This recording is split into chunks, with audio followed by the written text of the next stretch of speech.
Allahu Allahu Allahu Allah Allahu Allahu Allahu Allah. C'est l'histoire d'un homme pieux, un adorateur parmi les pieux de son époque. Dans son village, 3 frères vivaient avec leur sœur qui était une jeune fille vierge. Un jour, ces 3 frères devaient partir à la guerre. Alors ils se sont dit qu'ils ne pouvaient confier leur sœur qu'à l'adorateur pieux des enfants d'Israël. Ils se sont dit, il n'y a pas mieux que de confier notre sœur, nous, pendant qu'on est en bataille, à cet homme. Ils allèrent alors le voir, puis ils lui ont demandé si elle pouvait rester avec lui, qu'il s'occupe d'elle, etc. Mais il refusa. Ils ont alors insisté, mais l'adorateur continue à refuser jusqu'à ce qu'il a accepté. Voilà la première porte à laquelle va taper Iblis. Il y en a sûrement qui vont se reconnaître à travers cette histoire. Mon frère, combien de fois tu as refusé d'aller à la chicha ou en soirée avec tes amis, puis ils ont fini par te convaincre et tu t'es retrouvé avec eux?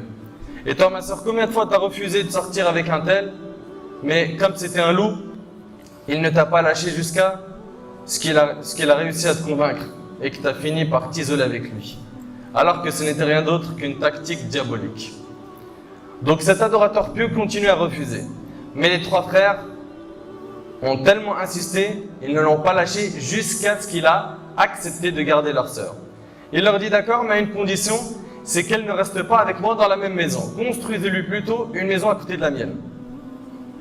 Les 3 frères ont accepté la condition de l'adorateur et construisirent alors cette maison pour leur sœur, puis partir à la guerre.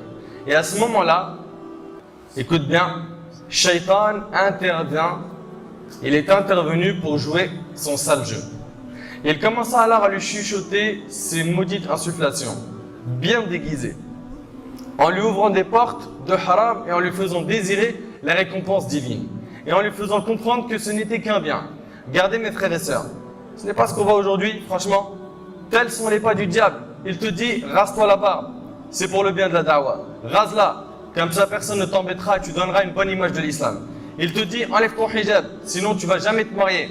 C'est juste pour la bonne cause, c'est pour pouvoir trouver un mari.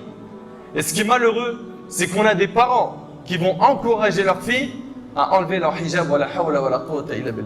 Donc le diable va voir l'homme de haut rang et il lui dit, vole, tu n'as pas le choix, tu vas bientôt délaisser ce poste. Il faut bien que tu sécurises ton avenir et celui de tes enfants, et ainsi de suite. Donc il a plein de ruses et son objectif n'est pas que tu voles, tu mentes, tu forniques. Non, ça va beaucoup plus loin que ça. Mais il commence par cette porte. Shaitan se mit donc à embellir le haram à cet adorateur pieux, en le faisant dans un premier temps désirer la récompense. Il lui dit, où est le mal si tu lui déposes à manger, comme tu fais toujours, et que tu attends juste qu'elle sorte le récupérer, au lieu de t'en aller sans attendre comme tu as l'habitude de le faire. Parce que tu sais quoi, il est possible qu'un animal passe et le mange. Donc le diable, il est rentré dans un west-west. Il a commencé à, comme on dit, le travailler au corps. Il a dit là, tu poses la nourriture et tu pars direct. Mais imagine, il y a des animaux qui passent et qui mangent la nourriture. Donc reste jusqu'à ce qu'elle sorte, qu'elle prenne la nourriture. Donc là, il va y avoir un échange de regards. Regarde comment il y va petit à petit le diable. Il a dit reste, il n'y a pas de mal. L'adorateur s'est dit, c'est vrai, il a raison. Il n'y a aucun mal. Il n'y a aucun mal. À partir de ce moment-là, il prenait la nourriture, attendait juste le moment de sa sortie, puis il s'en allait directement, sans même la regarder. Mais une fois, il finit par la regarder. Satan intervient à nouveau et lui dit, où est le mal si tu déposes son repas à l'intérieur de sa maison? Quoi? À l'intérieur de la maison? Et là, il lui dit, qu'est-ce qu'il y a? T'as pas confiance en toi? T'as peur de quoi? T'es l'adorateur pieux qui craint son Seigneur. Et ça arrive souvent que le diable il vienne te gonfler, te faire croire que tu es un super pieux, te faire croire que parce que, alhamdulillah, maintenant, tu as quelques petits outils dans la religion, tu as appris quelques hadiths, tu as appris quelques versets, tu connais quelques masaël, des noms de savants et des fatwas, tu as la barbe et tu as le qamis, khlas, tu peux t'envoler. C'est vrai, c'est pas vrai? Donc le diable, il est là pour jeter des fleurs. Et combien, hélas, sont tombés dans ce filet? Croire qu'ils sont des savants alors que c'est des savants dans leur cité seulement. Donc, il a commencé à le séduire, à essayer une fois et 2 fois et 3 fois à la voir. Il lui a dit, voilà, va. L'adorateur prit alors la nourriture et entra chez elle.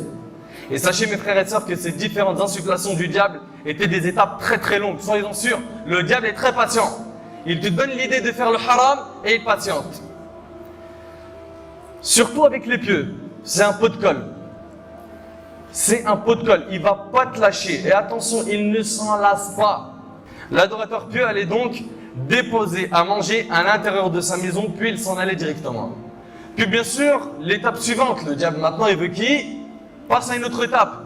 Tu as posé la nourriture devant la maison, tu l'as regardé, tu es rentré pour lui poser la nourriture. L'étape suivante, Shaitan lui dit, où est le mal si tu restes un petit peu avec elle? La pauvre, ça fait longtemps qu'elle ne voit personne, qu'elle ne parle à personne. Reste avec elle et parle-lui de religion, parle-lui de Coran et de hadith. Ne lui parle pas de ce bas monde. Donc il lui a dit, va et reste avec elle, parle de religion. Et on l'a entendu des centaines de fois celle-là. Des centaines de fois. Combien de fois t'entends, je l'aime exactement comme mon frère. Je l'aime exactement comme ma sœur. Je lui fais da'wah, je te jure, je ne parle que de religion. On ne parle de rien d'autre.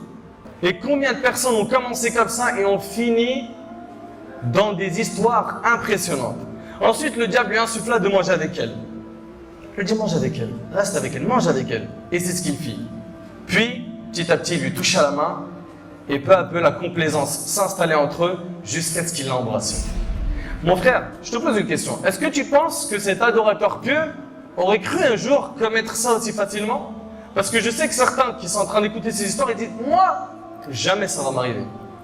Jamais ça m'arriver. Ça arrivera à tout le monde sauf moi. Akh el-Habib dit jamais, le mot jamais. Ça peut arriver à n'importe qui. À n'importe qui. Subhanallah, vous voyez d'où il est parti et jusqu'où il est arrivé. Mais Satan n'a pas terminé sa mission.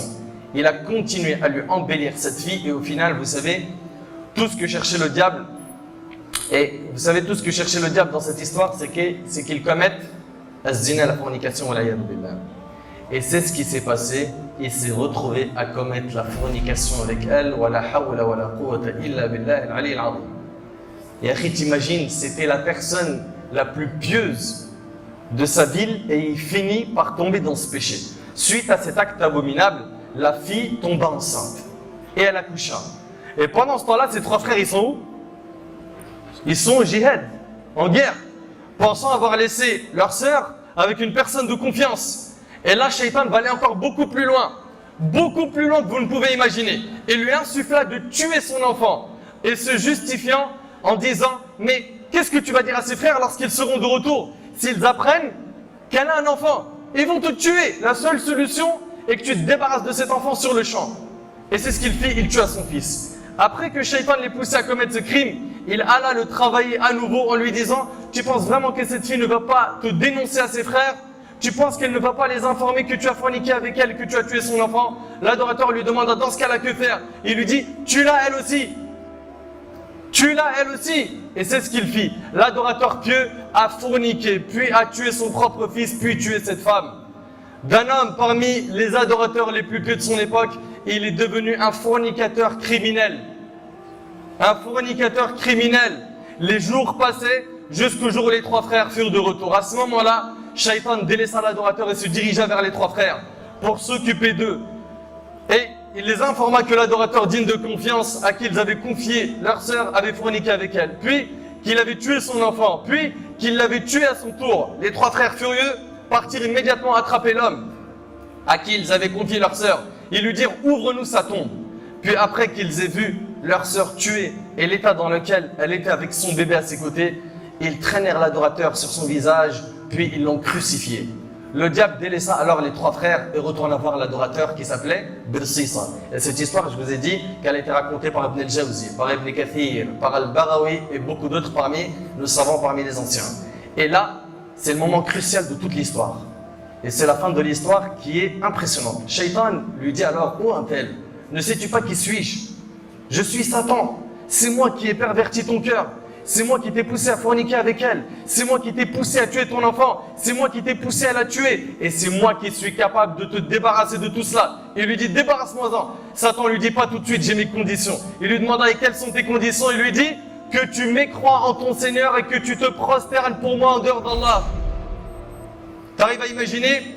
Cet adorateur stupide lui demanda, si je mécrois en mon Seigneur et que je me prosterne pour toi en dehors d'Allah, tu me débarrasserais? Shaitan lui dit oui.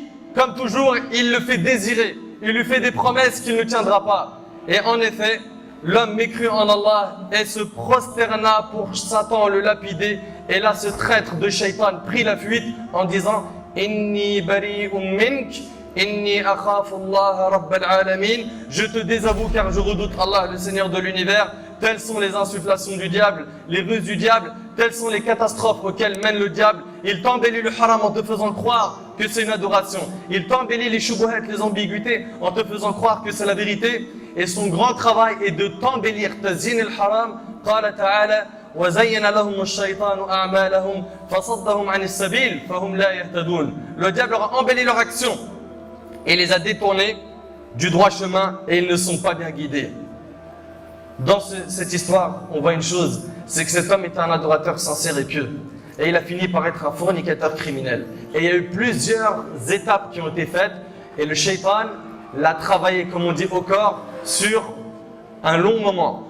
Donc sache, mon frère, ainsi que toi, ma sœur, que ce qui s'est produit dans cette histoire peut nous arriver de n'importe quelle manière. De n'importe quelle manière et on n'est pas à l'abri. Allah barik fikum, mes frères, ainsi que vous, mes sœurs, ne sous-estimez pas le diable. Il a un souffle impressionnant. Il a une expérience qui est immense. Depuis Adam alayhi salam jusqu'à Muhammad alayhi salam, regarde combien de personnes il a égaré. Regarde le travail qu'il a fait. Regarde combien de communautés il a réussi à faire dévier du droit chemin.